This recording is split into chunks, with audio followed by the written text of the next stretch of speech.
Hello. Hey, good morning. How are you? Or it's good morning here. Where are you? Connecticut, so it's good afternoon. Oh, hi. Okay, good. Cool. No, I'm super excited to talk to you. I always hear about IRA investing uh, as a tool, and I've never actually met anybody who's done it. And Yeah. I've definitely never met somebody who's like, "Hey, this is like my job. Like I know what I'm doing." For my company, this is what we do. Yeah. That's cool. So you're the owner of UDirect? Yeah. I founded it in 2009. Okay, you've been doing this for a long time. Yeah, so our podcast is super low key. Thank you for dressing up, but like totally not necessary. And Well, I'm we're the geared. boss, so I like to look nice. Yeah. Okay. Um, and so what we're gearing, I guess our target audience are typically military investors who are just beginning to realize like, oh, I'm pretty sure I want to invest in something other than the stock market. And do you know what a TSP is? I do. Thrift savings plan. Yeah. That's their savings plans. It's like, oh, this is fine, but I would like to start exploring, and this is like the place where they start exploring. And so I saw that you did or maybe you're doing it in the future, a webinar with Esther Min. Yes, that's next, or it's this week. It's soon. Yeah. Let's see. Okay. And I think actually she has invested with her IRA before. Were you helping out with that? Oh, I've only just met her. Okay. Okay. No, like she's super cool. She's awesome. Well, yeah, so let's get started. Nice to see you, Kaaren. I should say my name is Kaaren. It's Karen with an attitude. It does have an extra A. I was going to ask, I was like, Kaaren, so it's Kaaren Hall. And you're based out of California? Right. I'm in Irvine. Irvine, California. Okay. And then your company, UDirect IRA Services, I'm assuming that you assist people with using their IRAs for alternative investments, but can you explain a little bit more about what your focus is?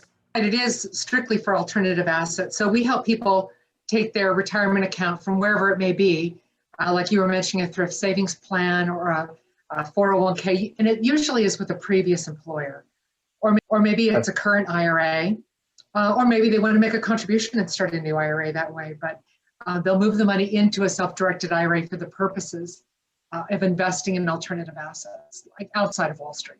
That's super interesting because in the military, most of my watchers in the military, we get the TSP, and then we don't really talk about 401ks too much. We don't really talk about IRAs.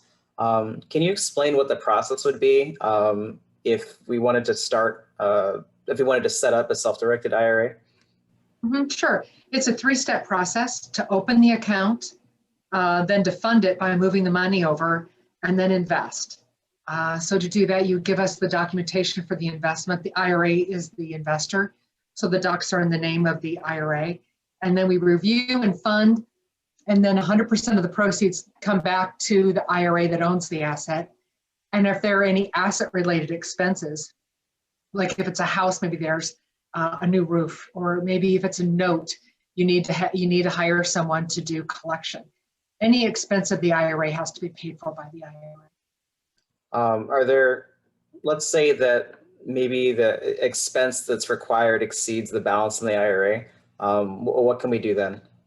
Right. Well, there are a few things you can do. Like you can, number one, write a check and make a contribution to your IRA. So that depends upon your age and your account type and your income. So you want to talk to your tax advisor. You could sell other assets in your self-directed IRA and use those proceeds to make up for the shortfall. You could also, like if you have money in another IRA somewhere, you could liquidate that and then transfer the money over into the self-directed IRA. You could take on a partner, or if you can't cover the expenses, then you might want to sell that asset. Okay. Are there any fees associated with, I guess we'll start from the beginning. Like what would it cost a regular person, regular military guy or gal to set up the self-directed IRA initially? Sure. Well, a lot of their other companies and they charge differently, but I really like the way we do our fees. It's a flat fee. So it's not per year per asset. It's a flat $275 a year, $275, regardless of the number of assets and regardless of their value. Some will charge a flat fee, but then an extra bonus fee, like this much more if it's real estate or this much more if it's a note. Or they'll charge a fee based on the value of your assets. So we don't do that. It's just $275 a year. We have a $50 setup fee, and we ask that you leave $325 in the account as a pad and a minimum balance. Okay. And then this is something we can contribute to. Is it up to 5,000 per year? Well, if you're under 50 and it's a traditional or Roth IRA, the contribution limit is $6,000. If you're 50 plus, the traditional and Roth let you put in $7,000. So let's say we have our IRA set up and we've been doing it for a few years. And so now we have, maybe $10,000, $50,000 that we want to use for an LP type of investment. We want to be a limited partner in an apartment syndication. Are there any additional fees for having that IRA as the investor? No, it's part of the whole package. Yeah. So that's set up, and let's say that there's like quarterly dividends. Those dividends go directly back into the IRA. They do, yeah. And on the capital event, either the sale, the refinance, all those proceeds go back in. Is there any sort of way to? Is there any sort of penalty for, I guess, using the funds for something other than real estate? Well, you don't have to use them for real estate. It's alternative assets, so it could be maybe performing or non-performing debt, or your IRA could make a loan to someone. Then that person, the borrower, pays the IRA back the loan. You could invest in actual physical metals. It has to have a certain purity, but we would store them as a custodian, so if they're stored. It could be, what else? Raw land. It could be just so many different things. Private placements, like a PPM, if somebody has got a subscription, or private placement offering, like a Reg D offering, for example, then that is one of the most popular types of IRA investment. So the self-directed IRA is for alternative asset investing, but it can be a lot more than real estate, although most all the assets do end up being tied to real estate. What other, so you've got your PowerPoint, right? Like, it seems like all of my questions have been answered, but I feel like I've just barely scratched the surface of what you're all about. What sort of things am I not looking for? Am I not asking that might be in your PowerPoint or maybe in your presentation to newer clients? Yeah. Well, I think number one, when you think of an IRA, you think about retirement, right? So what you're doing with the self-directed IRA, it's not to benefit you today. It's not for your bank account now. It's for later. And believe me, you're going to get there. And when you do, you're definitely going to want to be your own best friend and make sure you've saved money. I did this little math thing that if you had $100,000, which, it's a lot of money, but it's not enough to retire on. So if you had that much money saved, right, and now you're 59 and a half, and you're going to live till you're 86 and a half, and you're going to take an even monthly distribution, and assuming no gain or loss, it's less than $400 a month. So we really need to save. It's huge. I mean, if you walk away with nothing else from this event, just contribute to your retirement account, because you are really going to need that money later. And with the self-directed IRA, it lets, you're in charge, you're driving the bus. And I believe that we all have to be responsible for our own retirement. And this allows you to do that. It's another tool. Are there, so I know that I'm able to help investors with their self-directed IRA. We can help you deploy your capital. Do you know of any other, I guess, is that part of your service? Do you connect IRA, self-directed IRA clients with other investors? Boy, I would just make a lot of money if I could do that. We don't, because we're not advisory. And not a day goes by when someone doesn't say, hey, Kaaren, I have this offering. You tell your self-directed IRA people about it. And I have to say, I can't, I'm not an advisor. I don't recommend investments.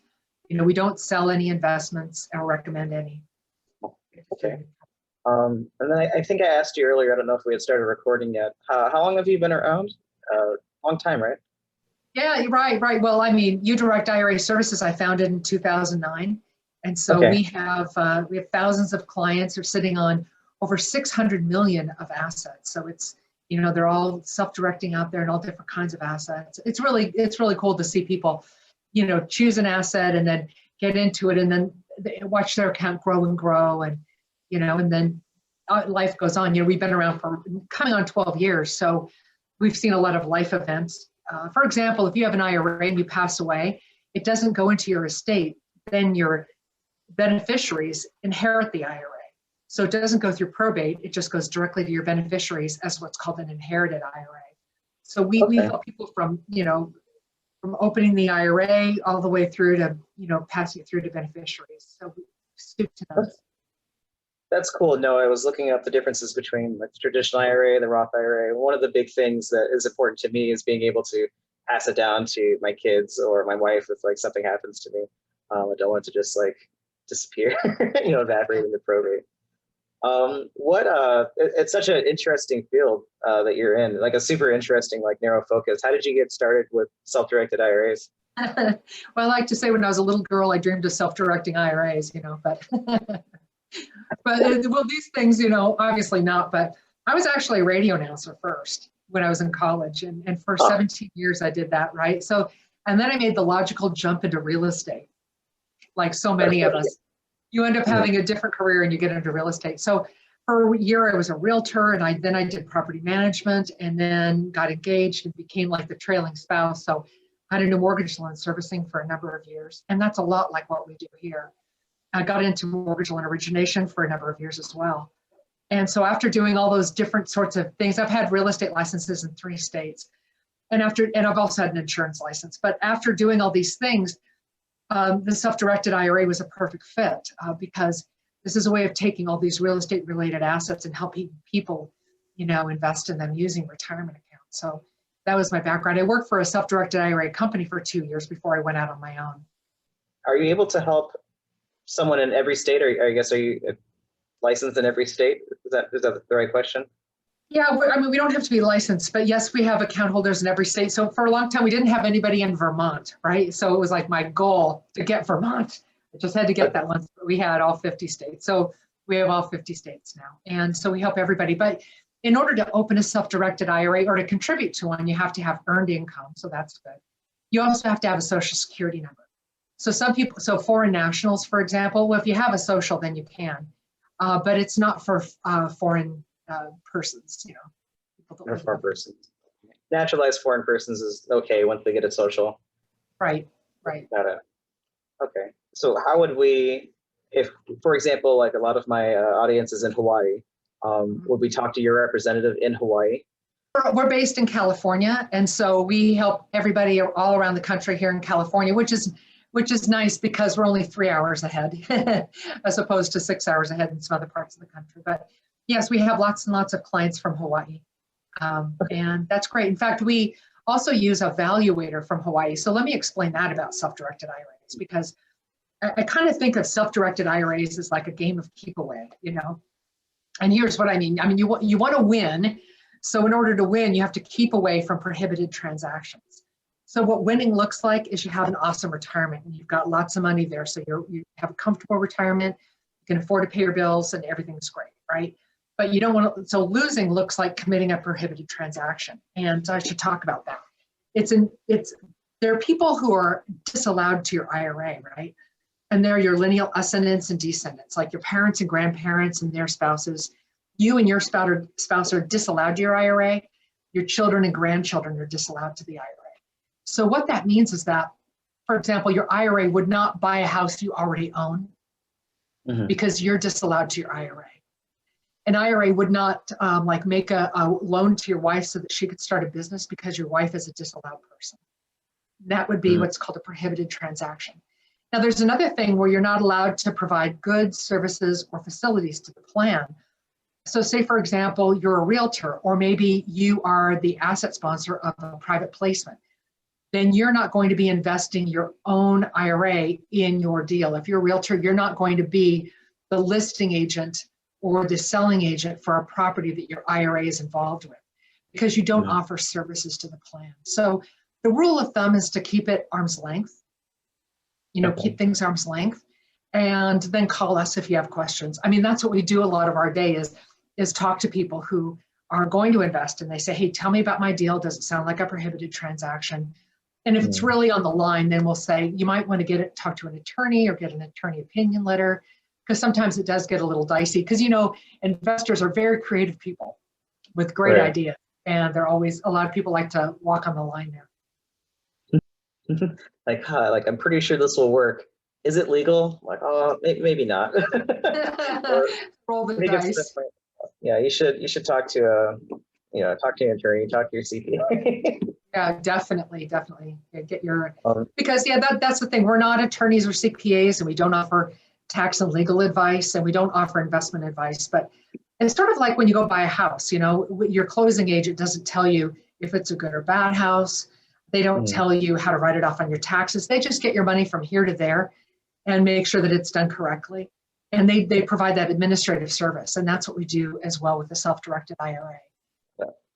I tried to do a little bit of research on self-directed IRAs. Is there any sort of nuance from direct or from investing in an asset that has a lien or like a mortgage on it versus buying an asset outright? Well, it's like the number one misconception. So when an IRA borrows money, it's not like a Fannie Freddie, VA, FHA kind of loan at all. It's not conventional conforming or anything like that. It's like a commercial loan called a non-recourse loan. And if anybody listening would like a copy, we have a list of non-recourse lenders, not because we endorse them, but really just for the convenience of having a list because they're hard to find. But these companies will make loans to IRAs, usually to acquire property. It's usually for real estate.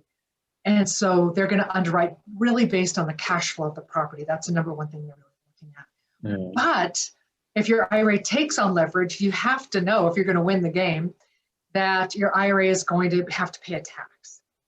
And that tax is called UDFI. It's unrelated debt financed income tax. Now, it's not the end of the world because your tax person's going to file a 990T and count all the deductions and things. And may not be, you may not pay any tax at all. But you do have to file if your IRA has leverage. If your IRA earns money because of leverage, then you have to file a 990T. And your IRA will pay that tax if any is due. Is there any way to predict what that might be, or is it a flat rate or flat percentage? Well, I think you talk to your tax person, but first you're going to look at the asset itself, right? So then you know the value of the asset.